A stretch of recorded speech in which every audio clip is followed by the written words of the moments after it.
Open any Jewish kid's Bible and you'll see Jonah wearing a kippah in the whale's belly, or King David composing the Psalms wearing a yarmulke. There's only one problem: they wouldn't have worn anything of the sort. In fact, we have this 15th century manuscript from Italy showing Jews in the synagogue, and you'll notice only about half of them are wearing any head covering at all. This was not some radical congregation. This was the norm. Let's go even further back. In the Talmud, we find this cute story about Rav Nachman bar Yitzchak. His mother learns from astrologers that he will grow up to become a thief. To avoid this fate, she insists he always wears head covering to instill in him the fear of God. This works at first, until one day, under a date tree, his head covering falls off. He can't help himself. He climbs up the tree and bites off a date with his teeth. This story only makes sense if people didn't normally wear a head covering at the time. Later texts reinforce this understanding. In Masechet Sofrim from the 8th century, we find a debate about if you can recite a Shema without a head covering. Some authorities said it's okay, some said it isn't. Obviously, head covering wasn't that common back then.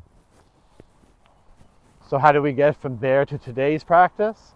During the Middle Ages, Jews who did wear headgear wore whatever was in style where they lived. In Muslim countries, turbans. Western Europe, berets. Elsewhere, other headgear. It was only in the 14th century when Rabbeinu Yerucham of Provence decreed that Jews must wear head covering in the synagogue. But note, this was only in the synagogue. The real shift came in the 16th century when Rabbi Yosef Karo decreed that Jews should keep their head covered all the time, even outside of the synagogue.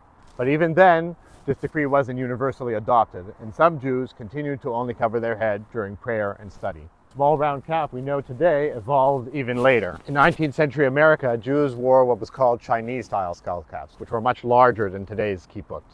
But gradually they got smaller and smaller until they came to the form we know today. Even the words we use have a surprising history. The word yarmulke is first recorded in Polish as early as the 15th century as yarmulke.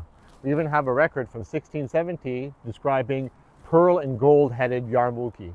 The word likely came from medieval Latin almutia, meaning hood, or from Turkish yarmulke, meaning hooded raincoat.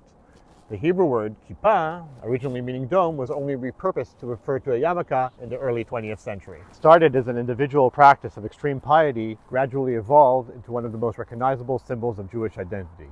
But like many traditions, it's much more recent than most people realize.